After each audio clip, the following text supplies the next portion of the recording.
বেআইনিভাবে মজুত করে রাখা তেলের গুদামে ভয়াবহ অগ্নিকাণ্ড। বুধবার রাতে ঘটনাটি ঘটেছে এনজেপি রেল স্টেশন সংলগ্ন ইন্ডিয়ান অয়েল কর্পোরেশনের বিপরীতে। ঘটনায় ব্যাপক চাঞ্চল্যের পাশাপাশি আতঙ্ক ছড়ায় গোটা এলাকায়।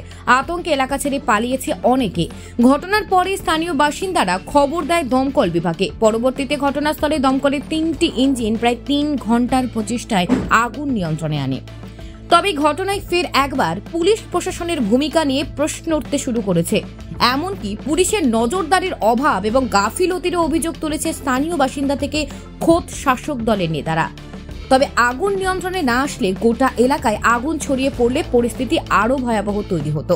জানা গিয়েছে এদিন রাতে আইওসির একদম মূল গেটের বিপরীতে মজুদ তেল নিয়ে দুই গোষ্ঠীর মধ্যে ঝামেলা শুরু হয়। অভিযোগ, ঝামেলার জেরে প্রতিশোধ নিতে ওই গুদামে আগুন ধরিয়ে দেওয়া হয়। গুদামে সারি সারিভাবে সাজিয়ে রাখা তেলের ড্রামে মুহূর্তেই আগুন ভয়াবহ আকার ধারণ করে। আগুনে লেলিহান শিখা আতঙ্কে পালাতে শুরু করে স্থানীয় বাসিন্দারা। এদিকে আগুন নিয়ন্ত্রণে আনতে ঝাঁপিয়ে পড়ে এলাকার স্থানীয় মানুষেরা। আগুন নিয়ন্ত্রণে আনতে সাহায্যের জন্য এগিয়ে আসে আইওসির কর্তৃপক্ষ।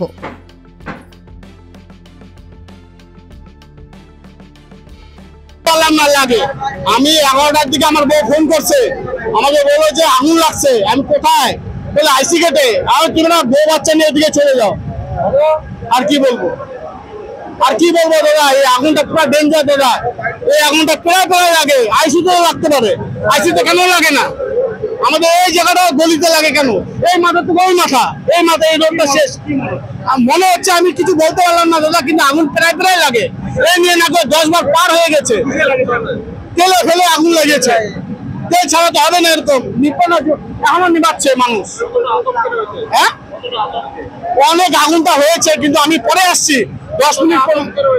অনেক প্রচুর সবাই লোকজন বাড়ি বাড়িতে ভেঙে। এখন কিছু বলার নেই। দমকল আছে, চেষ্টা করছে আগুন নিয়ন্ত্রণে আনার। এলাকার ছেলেরা সবাই আছে, সবাই মিলে চেষ্টা করছে আগুন নিয়ন্ত্রণে আসুক। বাবা কেন লাগে সেটা পুলিশ বলতে পারবে। সিস্টেমের যারা অংশ তারাই বলতে পারবে বাবা কেন লাগে। পুলিশকে গিয়ে জিজ্ঞাসা করুন, পুলিশ অনেক বেটার, আমাদের থেকে অনেক বেশি পুলিশ বলতে পারবে। তারাই সমস্ত সিস্টেমের অংশ যারা, তারা এইসব ভালো উত্তর দিতে পারবে। বারবার দেখছেন, আপনারাও দেখছেন, আমরাও দেখছি। আমরা তো খালি দেখতেই পারি, এর পেছনে আমাদেরও জনপ্রতিনিধিদের খুব বেশি কিছু করণীয় থাকে না। যাদের দেখার কথা তারা দেখুক না। বারবার ঘটনা ঘটে যাচ্ছে, যাদের উপর দেখার দায়িত্ব তারা দেখুক। বোঝা যাচ্ছে না ঠিক, ভেতরে খুব বেশি ভেতরে তো যাওয়া যাচ্ছে না। বিভিন্ন বাড়ি মনে হচ্ছে ক্ষতি হয়েছে। আগুনটা পুরোপুরি নিয়ন্ত্রণে আসছে না, বারবার শিখা উঠে আসছে, দাউ দাউ করে আবার জ্বলে উঠছে। বুঝতে পারছি না ভেতরে কি হচ্ছে। দমকলের লোকেরা তো আছে, ওখানে কাজ করছে, তারা চেষ্টা করছে। তারা দমকলের দিক থেকে কোনো খামতি আমাদের নজরে পড়েনি। আমি সঙ্গে সঙ্গে ফায়ার ব্রিগেডে ফোন করেছি, খবর যাওয়ার সঙ্গে সঙ্গে ওরা বলেছে 3টে গাড়ি বেরিয়ে গেছে। যাই হোক, ঠিক সময় মতো ওরা চলে এসে। আর সবচেয়ে বড় কথা হচ্ছে এই এলাকার যারা স্থানীয় মানুষ, স্থানীয় যুবক, তারা অল আউট একদম ঝাঁপিয়ে পড়েছিল সঙ্গে সঙ্গে। এখন ঠিক আছে, নিয়ন্ত্রণ করার চেষ্টা হচ্ছে। আশা করি এর থেকে বেশি যতটুকু ক্ষতি হচ্ছে তার থেকে বেশি আর ক্ষতি হবে না, এটাই আশা করবো আর কি। এটা তো সবাই জানে আগুনের কারণ কি। সে কারণটা যারা আইন শৃঙ্খলা রক্ষার দায়িত্বে আছে, যারা আইনের রক্ষক, তাদের দেখা উচিত। তাদের এবার সিরিয়াস হওয়ার সময় এসছে। তারা আসেন এখানে, ট্রান্সফার হয়ে আরেক জায়গায় চলে যান। এখানকার মানুষ, হাজার হাজার মানুষ এখানে বসবাস করে, তাদের জীবনের আশঙ্কা থেকে যায়। আর যারা মনে করেন আমাদের ট্রান্সফারের চাকরি আসবো, কিছুদিন থাকবো, 1 বছর 2 বছর থাকবো, আবার তো চলে যাবো, আমাদের ওইসব নিয়ে ভাবার কি। এই যদি গয়ঙ্গচ্ছ মনোভাব হয় তাহলে এটা চলতেই থাকবে। তাহলে কি বলছেন যে পুলিশি নজরদারির অভাব? আমি কিছু বলছি না, আমি যা বলার বলে দিয়েছি, এর বেশি আর বিশেষ কিছু বলার নেই। আর সবাই খুব টেনশনের মধ্যে আছে। এটা আমরা তো এখন বলতে পারছি না এটা কারণটা। চোরাই তেল সে বলতে পারছি না। কি দেখলেন? এটা ইনভেস্টিগেশন করে বোঝা যাবে। আমরা এসে দেখছি ওই তেলের ড্রামগুলো তেল রাখা ছিল, হয়তো সেটা জ্বলছে। তেলের ফায়ার ছিল, অয়েল ফায়ার ছিল। প্রচুর তেলের ড্রাম আছে। হ্যাঁ, আর আমরা ফোম চার্জ করি।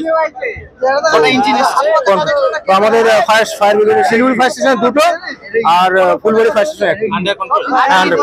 একদম আমরা দেখলাম জল দিয়েও নিচ্ছিল না, বারবার আগুন জল দিয়ে, হ্যাঁ তেলের ফায়ার জল দিয়ে নেই, ফোম চার্জ করতে হবে। ফোম চার্জ করা হয়েছে। হ্যাঁ, তেল মজুদ ছিল। এর আগেও তো আগুন লেগেছে বারবার। হ্যাঁ, এটা থেকে বড় কারণ বারবার করে একই এলাকাতে আগুন লাগছে। এর আগেও তো আগুন লেগেছে বারবার। আচ্ছা, এর আগেও তো বারবার দমকল এসছে একাধিকবারই, কেন বারবার মানে আগুন লেগেছে? এটা তেল মজুদ করে রাখা ছিল, এখন কারণটা বলতে পারছি না কি কারণ লেগেছে। হ্যাঁ, ইনভেস্টিগেশন করছি। কি নাম আপনার? আমার নাম Dharmendra Krishna Roy, station officer, Siliguri fire station. এটা অয়েল ফায়ার ছিল। হ্যাঁ, অয়েল ফায়ার ছিল। Thank you. পাবলিক का सुनिए, बारबार आগুন লাগছে, আপনারা কি ব্যবস্থা? বারবার আগুন